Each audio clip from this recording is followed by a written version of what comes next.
Hi, Kara. How are you today? Fantastic. How are you, Kim? I'm doing great. Okay, so today we are going over a video interview that I had with Tracy Andrews. He is a home inspector in Arizona. So let's see what he has to say. Let us do it. Let's see if I can figure it out. Hey guys, it's Kim. Today we have Tracy Andrews with the Hometeam Inspection. I wanted to ask him a few questions, so we're going to go ahead and get started. Tracy, can you introduce your company and tell us a little bit about how you guys do business? Yes, the name of the company's Hometeam Inspection Service of Scottsdale. We're based out of Scottsdale, but we go all over the state of Arizona to do inspections, up north, everywhere. We're named Home Team because we like to show up with a minimum of 2 inspectors so we can do a quicker but still more thorough inspection. So we have a guy do the inside, we have a guy do the outside of the house. At the end, they come together, all their info is in one fancy iPad, and we present to the client and the agent what we found. We pride ourselves on doing a very thorough inspection, but we also make sure we take the time in the review to show the people every little thing we called out and what is really important and what's not really important, so they don't freak out over it. That's helpful. Yeah, Yes, very definitely. helpful. Okay, so I have a couple questions for you. What is the role of the home inspector in the home buying process? We are a little speed bump. We come, after you've got your dream house, you've made the offer, you've worked your butt off to get a contract accepted and a price accepted. Then we come in and we go into the house and we just look at everything we can get our eyes and hands on. We check every outlet, we run every plumbing fixture, we check every door. We walk the roof if we can. If not, we fly a drone on the roof to look for slip tiles or damaged shingles. And we just try to get in every nook and cranny. We get in the attic. If it has a crawl space, we actually have these remote control cars with cameras on them. We can drive underneath the house and see stuff. We use an infrared camera on every home so we can see into the walls, so to speak. We can see water leaks that haven't shown themselves yet. But anyway, we just try to look at every square inch we can of the house and check the big 5 things, which is, roof, HVAC, electrical, plumbing, foundation. And we also look at little things, but that's the big 5 reasons we're there. Okay, that's pretty thorough. It's a big investment. Yeah, for sure. It probably helps I know from my perspective, it helps to give a peace of mind. Yes. They know what they're getting when they walk in the door. They get the big picture of what is happening with the house, good, bad, and ugly. They get it all. 100%. So what's the scope of a typical home inspection? When you get there, what's the process that you go through? Sorry about that. I went over that. But when we show up, there's usually 2 inspectors. The only reason there wouldn't be is to say we say we're full and you call and say, Tracy, I got to have one done tomorrow, and you show to be full. We can split up the inspectors. We're all individually licensed. We have our own wrapped vehicles, so we can't. But if we show up with 2 guys, immediately we load the report. One guy starts on the inside, he'll go clockwise on the inside, and another inspector will start on the outside. Same thing, we try to be consistent. We go around the same directions. We'll usually start with the roof. We'll fly a drone or walk the roof, get that out of the way, and then come down and do the outside. And lastly, get in the attic. That's usually the last thing the outside guy will do is get in the attic. And if it's summer, the whole time we have the AC running so we can make sure it gets super cold. If it's winter, we can't run the AC, we run the heat. It's just trying to be as thorough. It's tough when the home's occupied by someone because they have furniture or dressers, beds, so we don't move big personal belongings to get at outlets, but we still try to move little stuff to get at every single outlet. And again, just try to be thorough as we could possibly be. If it's an older home, we'll recommend a sewer scope where we go down into the sewer line and see what it's made of and if it's damaged. We also do pool inspections and spa. Like I said, sewer scope. We can do mold inspections. Even if you just smell something but you don't see something, we take air samples all over the house and we send that to the lab. Okay. And if we see mold, we actually scrape it, sample, send that to the lab. We can do water testing where we sample the water from all over the house, send that to the lab, and they tell us what's exactly in the water. So that's the big process. And then at the end, hopefully the buyer and the agent show up and we sit down. And again, we take our time, slow down. And we find out what kind of person the buyer is. Are they used to being in construction and they're super knowledgeable? Or are they a first-time home buyer that doesn't know anything? Yeah. I always assume it's a first-time home buyer, and that's how I speak to people. Mm-hmm. But everything we call out, I explain. Our reports break them down into safety concerns, priority issues, and then everything else. So that's how we start the review. We'll go safety concerns, GFI is not working, stuff that could be hurt someone. And then next we'll do priority issues. That would be, oh my gosh, there's a hole in the roof or the AC is not working. Stuff that's very important and could be very expensive. Mm-hmm. But it's also water leaks under a sink, and we put that under priority, even though you can probably fix that for $15. If you don't do it and that water keeps dripping, you're going to get mold. It's going to be an issue. So that's how we break it down. We go safety and priority issues, and then every other part of the house, structure and walls and little dents we found and dings and stuff like that. But we go slow.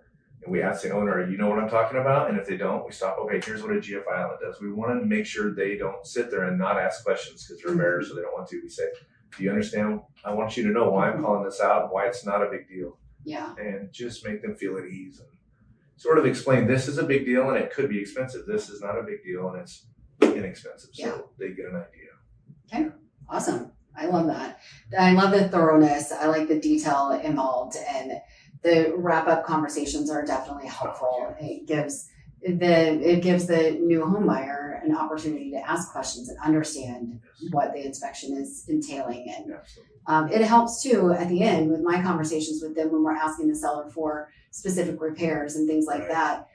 We now have a really good understanding of what needs to be done before you move in. Are you able to do some of these things on your own later? So that helps with that conversation for sure. And sometimes the owners can't be there. The buyers are out of state. They work. We're doing this while they're at their job and they can't leave. So what I'll do then is, if it's okay with them, that night we do a 3-way call or we do a Zoom meeting, and I've already sent them the report, so they're looking at it on their laptop. I'm looking at it on our laptop, and we can do a call that way. But I really, really want to talk to them. If it's a phone call or a Zoom meeting, in person's the best. But if I don't get that conversation, I feel like they go through my stuff and like there's just too much wrong with this house. When 80% of it is just little handyman things that even don't need to be done right away. So I think the review is important, and in person is best. But I'll do phone and Zoom. I think it's super important to calm them and say, oh, there's so much wrong. No, there's not. The in-person, I think, is really helpful too, because you can walk through the house and point out the things that you're saying. And some people are very visual and they need to see it firsthand. Like, this is what you're talking about. So that's really helpful. And we also take the time in person to show them where the water shutoff is outside. If there's an emergency and the house is flooding, a new home buyer won't know where that is. So I walk out, I actually actuate the water shutoff and show them where it's at. I show them where the breaker panel is. And then maintenance, I'll go into AC filters, why you change them, when you change them, and what kind of filters to get. Some are good, some are bad. So in person, I can walk around the house and do exactly what you said, is teach them about the house, teach them how the house, the best way to work it together. And a lot of first-time home buyers don't know all the things that are involved when you own a home. What are some of the common issues or red flags that home inspectors look for? Well, if we look at those big 5 roof, in Arizona, we don't get a ton of rain, but when we get it, it's 20 minutes of super hard rain. So I'm looking at, on a tile roof, are there's tiles cracked or missing? Because that's going to let water go right in and hit the roof paper. On a shingle roof, are there shingles lifted, not secured? Are they missing completely? Are they worn out? So roof's a biggie. And then why are there flashing around the vent pipes coming up? Is it bent and let water in there?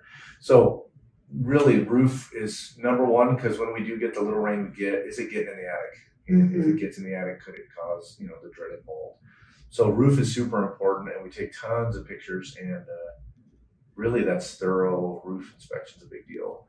Once I get off the roof, then I'm looking at foundation.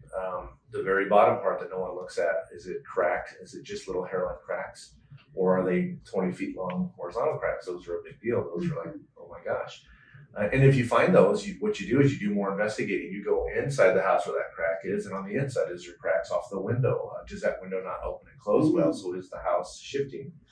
Is the door not opening well? So the house will give you signs that it's a big deal. Then after that, we're looking at electrical. Is there one outlet not working? Okay, not a big deal, probably just an outlet. Is there 10 outlets not working? Are they grounded? Is it an old enough house to where they didn't have grounding, so the outlets aren't grounded? Then after that, we're looking at water leaks, so under the sinks, leaks like that. That's a biggie. Is the dishwasher leaking? So we always run it through a full cycle. So when it goes through drain, does it come out of the kitchen floor?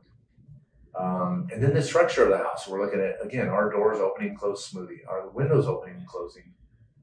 We open and close every window we can get at. Is the seal blown around the window on the dual pane glass? We're looking at that. And then HVAC, like I said, we can't, when it cools off, we can't run the AC. They really don't recommend under 65 running your AC. It's hard on it. We might turn it on for a second just to make sure it powers up. We can't really test how cool it is. Winter, we run the heat. Summer, we run the AC. But that's a big expense also.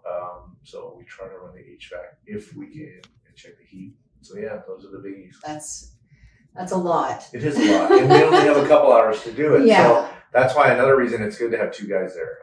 It makes it a lot better. And one guy, it would take 4 hours to do an average size house. Two guys can knock it out in 2 hours. Yeah, that's good. So we already talked about that. Can the buyers attend the home inspection, and is it recommended? I always recommend that my buyers show up to the home inspection. I'm there at every home inspection. I do the wrap up. I don't go for the whole time. I don't need to watch you walk and check all the outlets.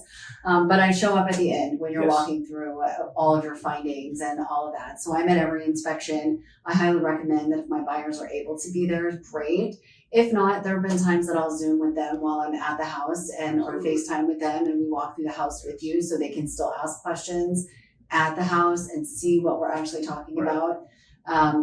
So yeah, I definitely recommend that my buyers show up. Absolutely. Sometimes we get the buyers that show up right when we show up. Yeah. And I'm fine with that. I just want them bored to death.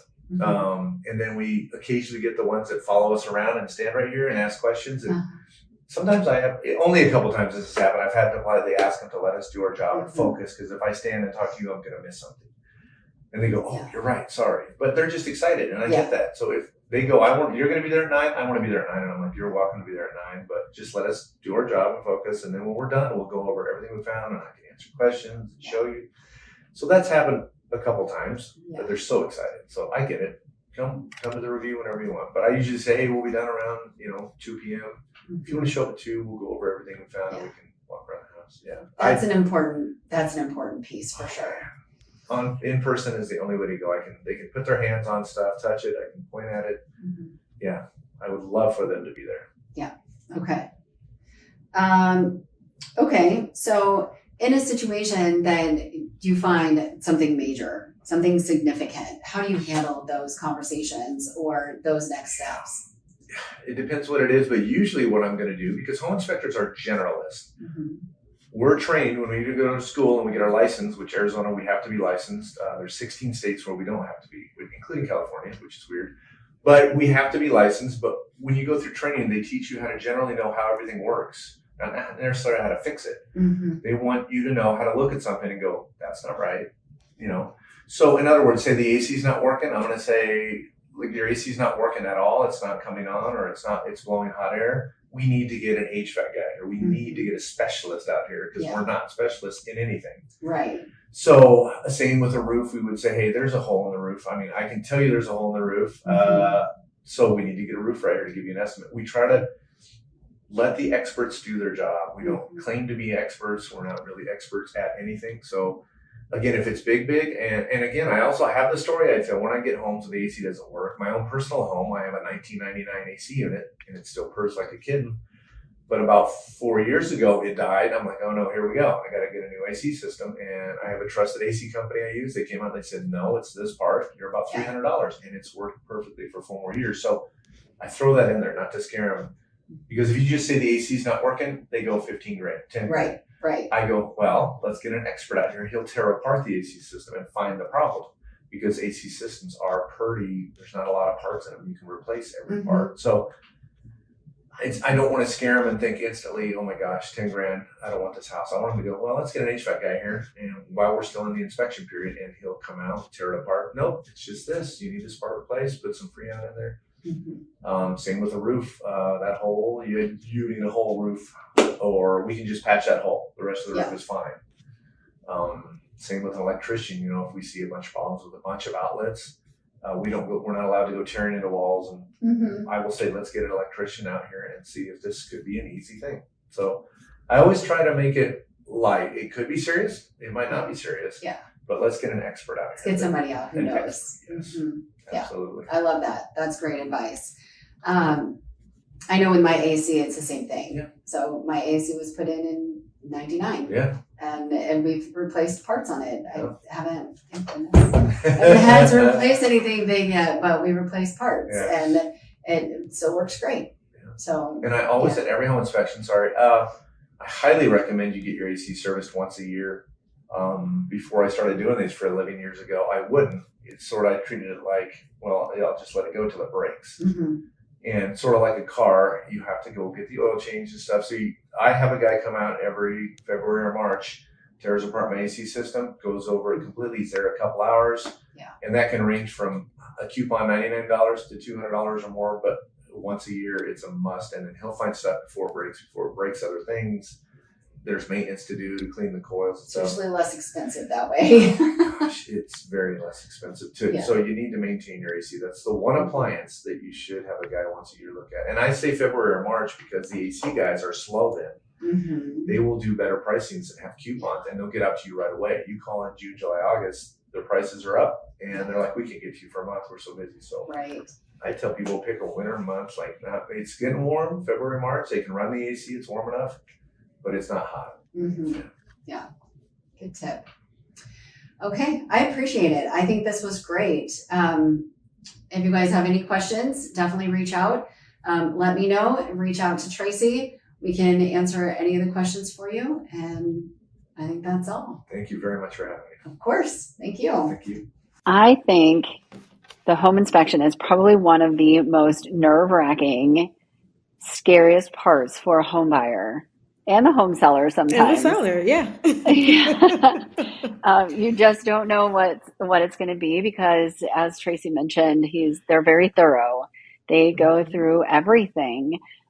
So knowing that they're going to basically dissect your house from top to bottom, foundation and the attic and the everything. So it's nice that it's thorough. Everyone knows the big picture, what's going on, but probably one of the most nerve-wracking parts of the entire transaction. For sure. Sometimes we'll even have sellers do a pre-listing inspection. So we have an idea of what needs to be addressed. We can make an informed decision if we want to go ahead and address it or adjust the pricing because we know there's a particular challenge with, let's say, the HVAC, or, you've got older pipes, or, all your electrical isn't up to date and you don't want to be bothered. Well, you can still sell it, but let's make sure that the pricing is reflective of what you're offering to your buyers. Right. Absolutely. Absolutely. One thing that I really liked is he talked about having your HVAC serviced in February or March. And that time is right around the corner. So now is a great time to reach out to someone and get your annual HVAC service in so that when the temperatures really heat up, both here in Georgia and there in Arizona, you can be cool as a cucumber. Absolutely. Absolutely. I know a lot of people, if they have to call an HVAC guy to come out in July in Arizona or August, they're probably 2 or 3 months behind because they're that busy. So definitely not a good time to do it when it's in the middle of the summer. Right. And then if you have an issue that might not be urgent in, around February or March, and you need to get a new system, you can plan, financially. What if you don't have the funds right away? But, in the next 2 months, I need to come up with however many hundreds or maybe thousands of dollars to replace this particular system. So I really like that. I'm going to try and add that to my calendar as well. Fantastic. Such great advice. I do like that he's referring to the experts as well. He's not an expert roofer. He's not an expert HVAC guy, but he knows how it's supposed to work and just points out it's not working. We need to get somebody out to find out what the big picture is. If it needs to be a full replacement or just parts to fix or a tile that needs to be sealed better on the roof, things like that. So great information. Yeah. And here in Georgia, we have a due diligence period. I'm not sure what you call it in Arizona, but that's the time where you can either back out of the contract for any reason or no reason. And it gives the buyer some time to negotiate. So I always try to get my buyers to order the home inspection, as soon as we get under contract, so that if we need to bring in a specialist of a particular trade, we have time to do so. So, Yes, absolutely. Same concept here. okay, Our awesome. standard inspection time here, due diligence period, is usually 10 days. Sometimes we can negotiate that a little bit better or a little bit shorter or longer if we need to. Mhm. What's your standard inspection due diligence period there? The truth is, it depends on the neighborhood and how, even sometimes so specific to a subdivision. So if it's a Okay. hot area, it might be 3 days for you to be Okay. able to win an offer. And it just depends on what needs to be done in that particular home. I've seen Hmm. situations where homes go under contract with 0 days due diligence, like Yes. this Yeah. year. So it really depends. Before COVID, I would say, yeah, 7 to 10 business days. But now, I'm sorry, 7 to 10 calendar days. But now it's Hmm. just, you've got to look at the competitiveness of a particular home. How bad do you want it? Hmm. And what are you willing to do to get it? So, Yeah, definitely. That negotiation part can make a big difference in whether or not you get the contract yeah. accepted. Yes. So And definitely the same here. That's awesome. yeah. Yeah. However, if anybody is interested in learning more about home inspections and you would like to reach out to Tracy Andrews, all of his information is below. So you can reach out to him directly, and you can also reach out to us individually if you have any questions about buying or selling in Georgia or Arizona. Okay, thanks.